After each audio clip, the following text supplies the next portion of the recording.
जय जय राम श्री राम जय जय राम श्री राम जय जय राम सच्चिदानंद भगवाननी जय।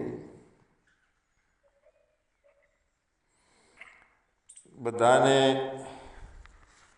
एक प्रश्न कायम रहे छे कि आत्मज्ञान एटले वળી શું? आत्मज्ञान ए શું છે? आत्मज्ञान एटले कांई लांबी एनी व्याख्या ना करीए तो पोतानुं ज्ञान। हूँ छूं ते ज आत्मज्ञान के जेमां बीजुं कांई ज्ञान छे नहीं, बीजुं कांई ज्ञान छे नहीं अने हूँ ज छूं अने बीजुं नथी तो आनंद तो सुख। जो हूँ मारा सिवाय बीजुं नथी तो आनंद, हूँ मारामां छूं तो निर्भयता अने मारा सिवाय कांई नथी ते ज ध्यान। पण साथे साथे हूँ बधे छूं बधामां छूं ते समाधान, एटले कोई संशय ना होय एमां।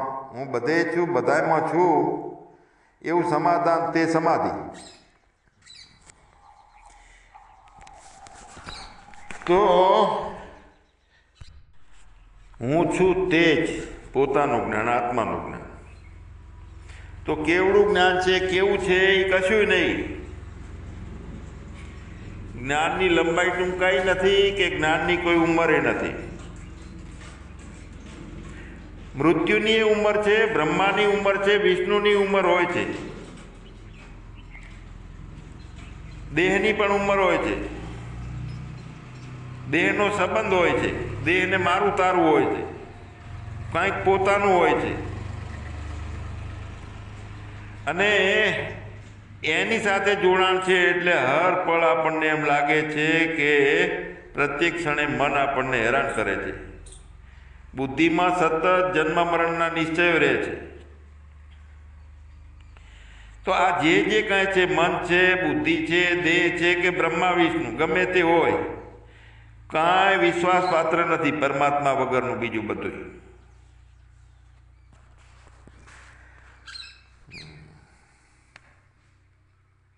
तो हूँ छूं ए पोते छूं अने तेमां हूँनो भाव छे, पण छूं ते भावातीत छे। पण केवुं पड़े छे हूँ छूं एम। फक्त छूं ते भावातीत छे ने हूँनी साथे छे एटले छूं केवुं पड़े छे। बाकी जो है सो है अने ते भावातीत। ते रीते हूँ छूं ते शुं? तो हूँ छूं आत्मा, बस हूँ छूं आनंद।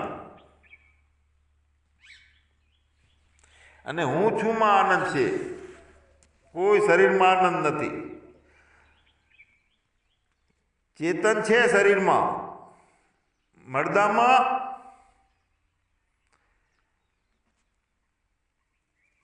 कोई आनंद नहीं। तो कायम होवुं सत पण शरीर में छे, चित्त पण चेतन छे ये शरीर में छे, पण शरीर में छे एवुं शरीर तो नोखुं पड्युं अने मळतुं होय तो एनी अंदर नथी कांई। पण चेतन अने सत साथे शरीर में होय छे त्यारे आनंद होय छे। तो चेतननो अने जड़नो स्वामी छे ते हूँ छे। चेतननो स्वामी मतलब चेतन, चेतन एटले चित्त, सच्चित आनंद। चित्त एटले चेतन, चेतन छूं तो सत, सच्चितनो स्वामी तेना तो नोखो नहीं कोई, बीजो कोई नहीं। तो आनंद कोण? फक्त होवुं। तो सत छे एनुं होवुं, चित्तनुं होवुं ते आपणे આનંદ આપણાથી, સત ચિત્ત બંને હોય તો આનંદ.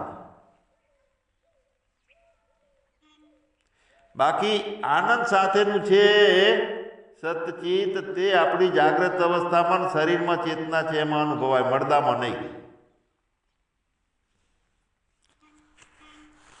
આનંદ એટલે સહજતા, સહજતામાં સ્થિરતા હોય આપણી, એમાં સતત બોધ ઘટી રહેલો છે. સહજતામાં સતત આનંદની ઘટના ઘટી રહેલી છે.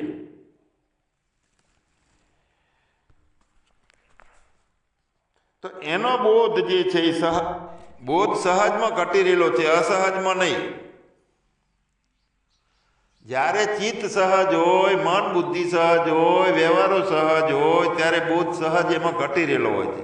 પણ બધું અસહજ હોય છે ને ત્યારે આપણને ખ્યાલ નથી આવતો એ બોધનો.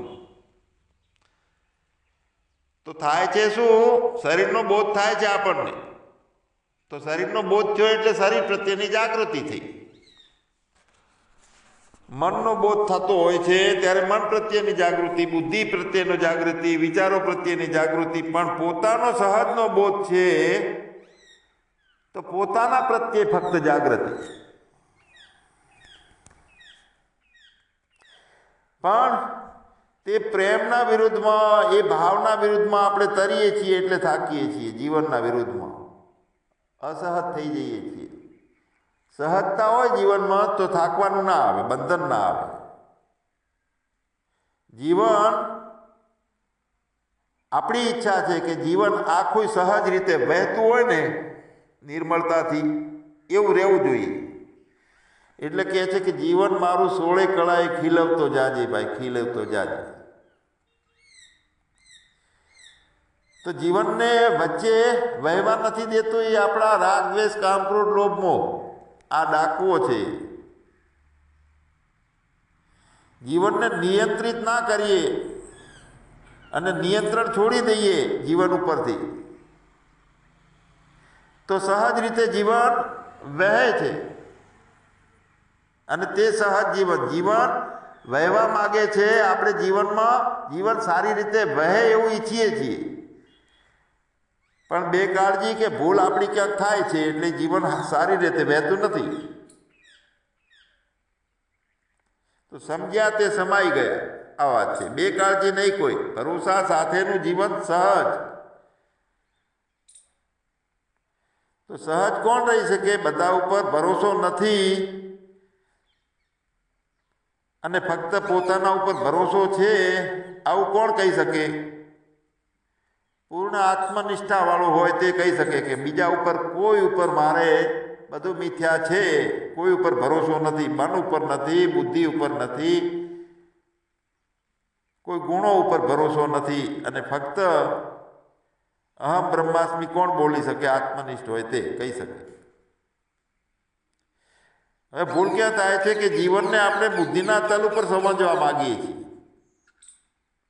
એટલે તો કોઈ સારું કર્મ કરીને જીવનમાં આનંદ મેળવવા માગીએ, કે કોઈ પૈસાની પ્રાપ્તિથી, કે બધાના માન મોભો આપીએ ને મોટા સંગઠનો કરી લઈએ, બધાને સન્માન ને વાહવાહી થઈ જાય. તો આ બધું બુદ્ધિના તલ ઉપર આપણે જીવનને સજાવવા માગીએ અને તે જ જીવનમાં બાધક છે. સાચું જીવન આપણે જીવી નથી શકતા, એ જ બાધક છે. ક્યાં એવી ભૂલ ના કરી કે જીવનને બુદ્ધિથી આપણે સજાઈએ.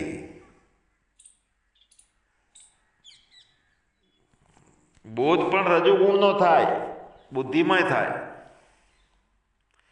અને એ બુદ્ધિની સમજવાળા બોધથી આપણે જીવનને સજાવવા જઈએ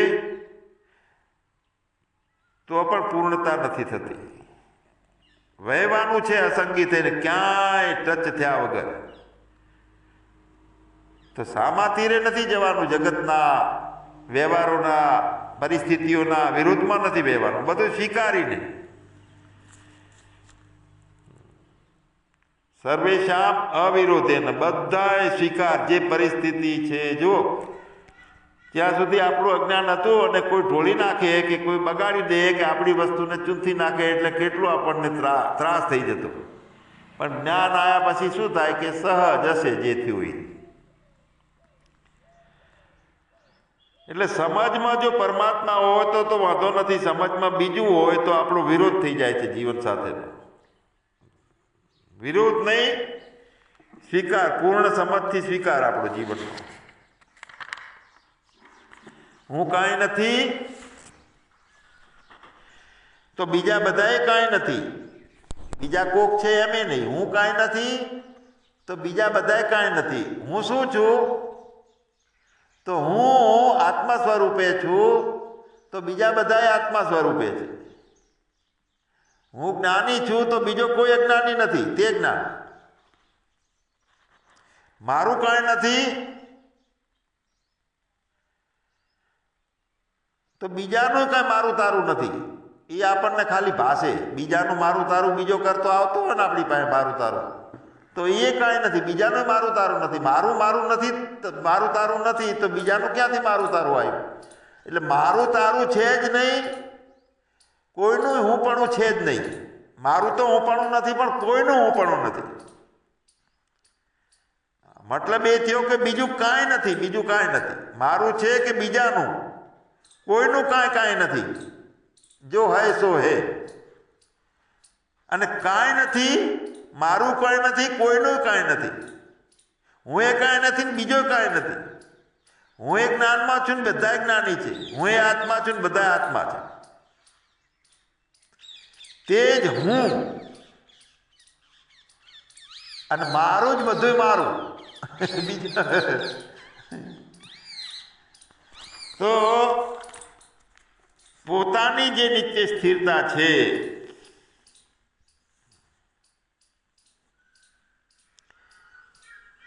કાયમ બોધ ઘટી રહેલો છે. આત્મા શું છે? તો હું છું તે જ આત્મા છે. તો યમ લબ્ધ્વા ચા પરમ લાભમ મન્યતે ના અધિકમ તત. એટલે જે લાભની પ્રાપ્તિ થઈ આપણને આવી, એનાથી વધીને બીજો કોઈ લાભ નથી. બીજો કોઈ લાભ છે એવું પછી માની જ ના શકે. ભૂલથી માને ત્યારે ઠોકર વાગે એટલે ખબર પડે કે બીજા કોઈ લાભ નથી. શું લાભ છે? કે જે છે એની સાથે સતત સંબંધ રાખવાનો છે અસ્તિત્વથી, પરમાત્માથી. એના જેવો બીજો કોઈ લાભ નથી.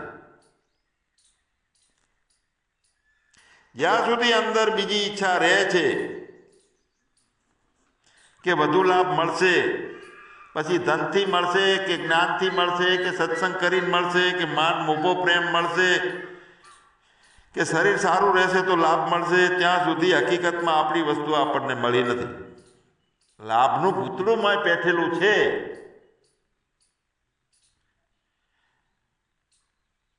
ત્યાં સુધી ભૂતનાથ નથી મળતા. ભૂતના નાથને મળવું હોય તો લાભનું ભૂતળું પહેલું કાઢી નાખવાનું અંદર. આ પાકી વાત છે. પોતાની વાસ્તવિક વસ્તુ મળી જવાથી હજુ વધારે મળે એવી ઈચ્છા સદાયના માટે શાંત થઈ જાય. હજીનો હડકવા ક્યાં સુધી રહે છે, બીજું દેખાય છે ત્યાં સુધી, અને બીજે લાભ મળશે આવું છે ત્યાં સુધી. જ્યાં કોઈ ઈચ્છા જ બાકી નથી રહેતી એ શહેનશાહ છે. जिनको कछु ना चाहिए वो सहन का शाह. તો જે દેખાય છે પણ તે મળતું નથી. આપણને લાગતો હોય કે ગાડીથી લાભ, શરીરથી લાભ, સંબંધોથી લાભ, પ્રતિષ્ઠાથી લાભ, પદથી લાભ, તે લાગે છે પણ એ મળતો નથી લાભ એનો. આપણી અંદર પ્રતીતિનો આપણે વધારે આદર કરીએ છીએ એના કરતાં જે પ્રાપ્ત, નિત્ય પ્રાપ્ત છે એનો આદર કરવાનો છે. પરમાત્માનો જે સદાય આપણો હાથ છોડતો નથી, કાયમ સાથે રહે છે. જો પ્રાપ્તનો આદર નથી એટલી જ આ જ મોટી સમસ્યા છે. બાકી બીજું કશું પછી ઠરવાનું ચાલુ થઈ જાય, આખું જગત ઠરી જાય. તન સ્થિર, મન સ્થિર, પવન સ્થિર, નૂરત સુરત સ્થિર હોય. બધું ક્યારે સ્થિર થાય? બધાએ માથે સમાર ફેરવી દીધું હોય તો, કોઈ ટેપું વચ્ચે ના રહ્યું હોય, એક હરખું સમતળ થઈ જાય.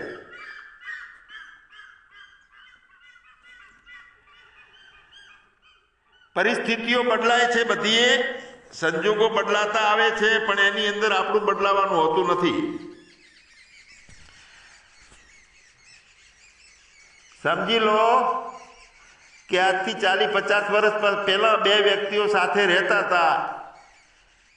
એક વ્યક્તિની ઉંમર આપણા કરતાં 30 વર્ષ મોટી હતી. આપણે 10 વર્ષના હતા અને 30-40 વર્ષના હતા. પછી એમાં એક મોટી ઉંમરવાળો હતો ને એક નાની ઉંમરવાળો હતો, અને બંને અંબાજીના મેળામાં ભેગા થઈ ગયા. એકબીજાને જોયા એટલે પેલે નાની ઉંમરવાળો હતો એને ખબર પડી જાય કે એ આ બાબુ દાદા છે સોની. એને બાળપણમાં હું એમની પાસે રમતો હતો. તો પૂછે નાની ઉંમરવાળો હોય કે દાદા તમે મને જાણો છો, ઓળખો છો? તો બાબુ દાદાની ઉંમર તો એ વખતે 80ની થઈ ગઈ છે અત્યારે. તો બાબુ દાદા જવાબ આપે કે ભાઈ હું જાણતો નથી, કદાચ ઘણા સમય પહેલા આપણે મળ્યા હશે. તું મને કેવી રીતે જાણે છે? તું મને? મેં કીધું હા, તો જ કહું છું કે બાબુ દાદા તમે મને ઓળખો છો. હું જાણું છું બાબુ દાદા તમને. કહું કે જુઓ અમુક સમયે મારા ભાઈની સાથે તમે અમારા ઘરે આવતા, હું તમને હેરાન કરતો, પ્રશ્નો પૂછતો, ગુલાબનું ફૂલ લઈને આવ્યો તો ખબર છે એમ પૂછતો કે આમાં સુગંધ ક્યાંથી આવે છે. હું 10 વર્ષનો હતો ત્યારે તમે મને ચૂંટી ભરી હતી ગાલ ઉપર. આવું બધું યાદ દેવડાવું. અમુક વાતો થતી આપણામાં. તો બાબુ દાદા કે હા ભાઈ વાત સાચી, યાદ આવે છે થોડું થોડું. મારામાં વધારે ફેરફાર થઈ ગયો છે, હવે હું ઓળખી શક્યો નહીં. અને તું તો એ વખતે નાનો હતો, 10 વર્ષનો. અત્યારે તો મૂછું આવી છે, મોટો થઈ ગયો છે, વડીલ જેવો થઈ ગયો છે. હા ઠીક, ઓળખી લીધો હો ભાઈ. પછી પૂછે નાનો હતો કે દાદા કેમ ચાલે છે આજકાલ? બધું રેડી? તબિયત સારી છે? તો બાબુ દાદા જવાબ આપે કે હા આજકાલે તો ઘણી તકલીફમાં છું ભાઈ, શરીર નથી કામ કરતું, આફત આવી છે. અને પછી પૂછે કે તું કેમ છે એ વાત કર ને તારી, અમે તો હવે કાંઠા બેઠા છીએ, અમારે તો બધું ચાલ્યા કરે.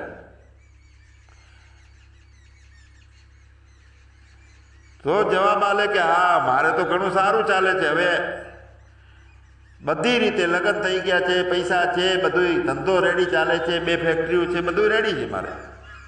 તો હવે આમાં વિચાર એ કરવાનો છે કે હું પણ તે જ છું અને બાબુ દાદા પણ એ જ છે, એમાં કોઈ શંકા નથી. પણ પરિસ્થિતિમાં ઘણો ફેરફાર થઈ ગયો, બદલાવ આવી ગયો, બંનેની અવસ્થાઓ બદલાઈ ગઈ. પણ તેઓ બંને તે જ છે, એમાં કોઈ ફેર નથી. તો નથી સાથે નથી, અને જૂની અવસ્થા હતી એ ના રહી એકબીજામાં, અને જૂની પરિસ્થિતિઓ હતી એ બધી બદલાઈ ગઈ. તો એનો મતલબ એ થયો કે બધી પરિસ્થિતિઓ હતી, ઉંમર હતી, જે ચમક હતી ચામડીની, એ બધામાં ફેરફાર પડી ગયો. તો ફેરફાર પડી ગયો છે એ નોખું હતું જ નહીં. એની અંદર બંને તો એક ના એક રહ્યા છે, બદલાવા વાળા નથી રહ્યા.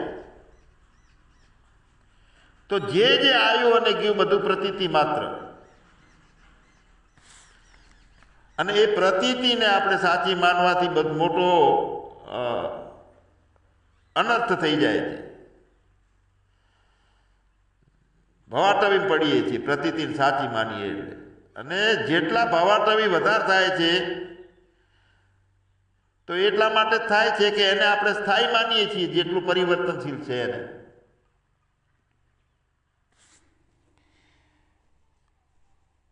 હવે પ્રશ્ન આપણને એ થાય છે પ્રતીતિ તો દેખાય છે પણ પ્રાપ્ત દેખાતો નથી પરમાત્મા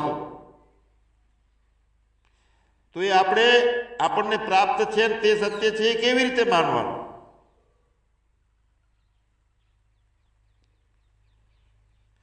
જે બધાને જાણવા વાળો છે એને શેનાથી જાણવો?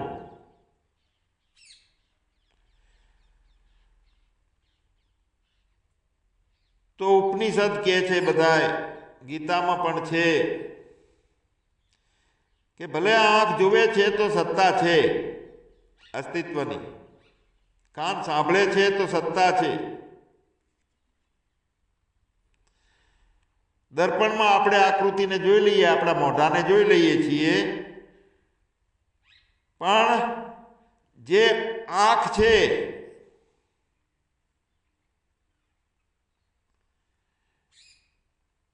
એ આપણા પોતાના મોઢા નથી જોઈ શકતી. સામે પ્રતિબિંબમાં હોય તો આંખને જોઈ શકીએ છીએ, મોઢું જોઈ શકીએ છીએ, તે સાચું નથી. મતલબ કે જેટલી ઇન્દ્રિયો જ્ઞાન કરે છે અને જે જોવાની શક્તિ છે એની પાછળ સત્તા છે, તે દેખાતી નથી, શક્તિ છે. અને જે જોવાની શક્તિથી બધું કંઈ દેખાય છે, એવી રીતે આ પ્રતીતિ જેનાથી પ્રતીત થાય છે, આ પ્રતીતિને જાણવા વાળો છે અને તે પ્રાપ્ત છે, તે સદાય છે, તે બદલાતો નથી, તે અવિકારી છે. પ્રતીતિ માત્ર છે તો થાય છે કોને પ્રતીતિ? જ્ઞાનમાં છું તો થાય છે કોને જ્ઞાન? અજ્ઞાનમાં છું તો અજ્ઞાન થાય છે કોને? ગરડો છું તો ગરડાપણું થાય છે કોને? એટલે દેખો દેખો દેખો देखने वाले को देखो, जानो जानो जानो जानने वाले को जानो. પરિવર્તનશીલ પ્રતીતિને જોવા વાળો છે. એને આપણે જીવાત્મા કહીએ, ઈશ્વર કહીએ, સદગુરુ કહીએ, સત કહીએ, ચિત્ત કહીએ, આનંદ સ્વરૂપ કહીએ, જેટલા નામ હાલમાં એટલા હાલી, એક જ તત્વ છે, બીજું કાંઈ નથી. એમાં શંકાની જરૂર નથી. અને તે નિત્ય પ્રાપ્ત છે, ટેમ્પરરી નથી. આપણને યાદ કરીએ તો ભલે, ના કરીએ તો ભલે, હાજરા હાજર જ છે, બધામાં છે એક હરખો. માનીએ કે ના માનીએ, એને ગણીએ કે ના ગણીએ, પછી આરામથી હુરઈએ કે ખેતરમાં ભટકીએ, પણ આપણી હાથે નાથે છીએ. મોજથી સત્સંગ કરીએ તો હાથે હંગાતને હંગાત છે, ને દારૂના અડ્ડે જઈને બેસીએ તો હંગાતને હંગાત છે. એ કોઈ દાડો ભેદ કરતો નથી આપણામાં કોઈ. તો પછી એના ઉપર વિશ્વાસ કરવાની જરૂર છે. બસ આ જ સમાધાન છે. જ્યાં સુધી પરમાત્મા ઉપર આપણો વિશ્વાસ નહીં હોય ત્યાં સુધી પરમાત્મા નિત્ય પ્રાપ્ત હોવા છતાં આપણે નોખો માનીને ગોતવાનું ચાલુ રાખીએ છીએ. અને નોખો માનીએ છીએ પ્રાપ્ત હોવા છતાં, એટલે આપણા કામમાં નથી આવતો. એટલે તો આપણે ચોર આવે ત્યારે બંદૂક નથી અને તાણતા, કેમ કે ભૂલી જઈએ છીએ અને ગણી નહીં બંદૂકને. આપણે નિત્ય પ્રાપ્ત હોવા છતાં તે આપણું કામ નથી આવતું. એટલે યમ લબ્ધ્વા પરમ લાભમ. પરમાત્મા કોનો છે તો માને એનો, ના માને એનો. તો પૈસો છે, ના માને એના માટે પત્ની છે, સંસાર છે, ભવાટવી છે, બધું છે. અને મોહ છે, બધો મોહ તે મારે છે, પ્રેમ જીતાડે છે. પણ પ્રેમનો રસ્તો, ઈશ્વરી પ્રેમ જે પ્રાગટ્ય થાય એના માટે એક જ રસ્તો છે કે બધે પ્રેમ દ્રષ્ટિ રાખી હશે ત્યારે પરમાત્માનો પ્રેમ પ્રગટ થાય છે. હરિ વ્યાપક સર્વત્ર સમાના, એવું કેમ કીધું? બધામાં હરિ છે એટલે બધામાં પ્રેમ દાખલ કરો. પ્રેમ સે પ્રગટ હોઈ જાના, એટલે બધા પ્રેમ પ્રગટ થશે તો ઈશ્વરી પ્રેમ પ્રગટ થશે. આપણો જ્યાં રાગ દ્વેષ છે, મારું તારું છે, હારું નબળું છે, તો ત્યાં જ્ઞાન નથી. અને જ્ઞાન છે તો રાગ દ્વેષ, મારું તારું, સારું નબળું નથી, પ્રેમ જ છે, બીજું કાંઈ નથી. વિશ્વાસ કરીએ તો લાભ થાય, નહીતર કાંઈ નહીં મળે. તો કોના ઉપર વિશ્વાસ કરવાનો છે? પોતાના ઉપર, પરમાત્મા ઉપર. પ્રેમ કોના ઉપર કરવાનો છે? ફક્ત પરમાત્મા ઉપર નહીં, બધા ઉપર.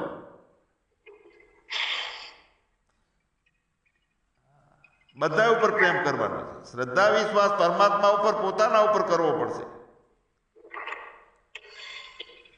તો એ પરમાત્મા તત્વ કેવો છે? તો હું છું તો આત્મા રૂપે છું, અને છે તો પ્રબળ છે. એ છે એટલે જો હૈ સો હૈ.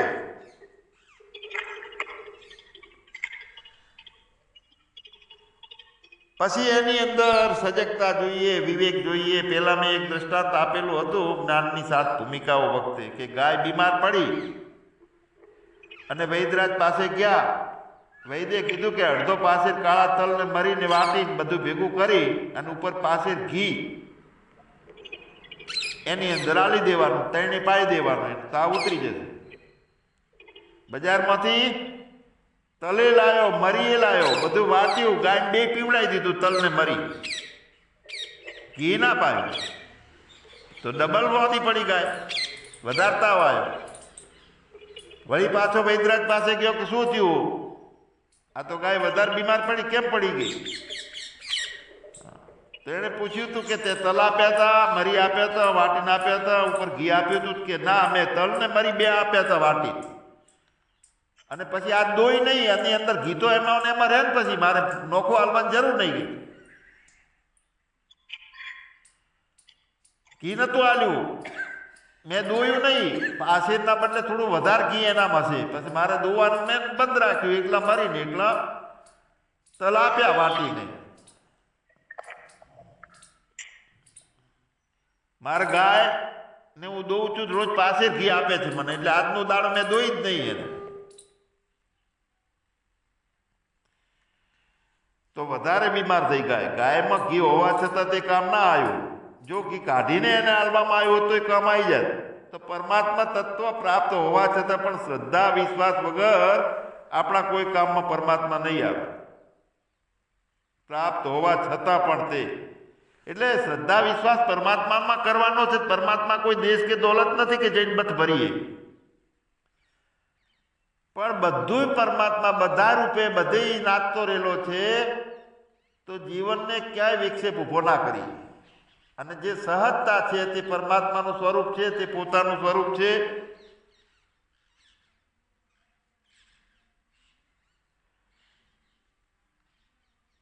સિનેમામાં સમોસા હારા જોઈએ છીએ, પણ ખાવાની ઈચ્છા કરીએ તો કામમાં નથી આવતા. આપણે સિનેમાના સમોસા ખાવામાં પડ્યા છીએ, સારો દેખાય છે. એટલે આ બધું જગતમાં સિનેમાના સમોસા જેવું છે, ખાલી પ્રતીતિ માત્ર છે. વાસ્તવિક આપણો સંબંધ પરમાત્માથી છે. સચ્ચિદાનંદ ભગવાન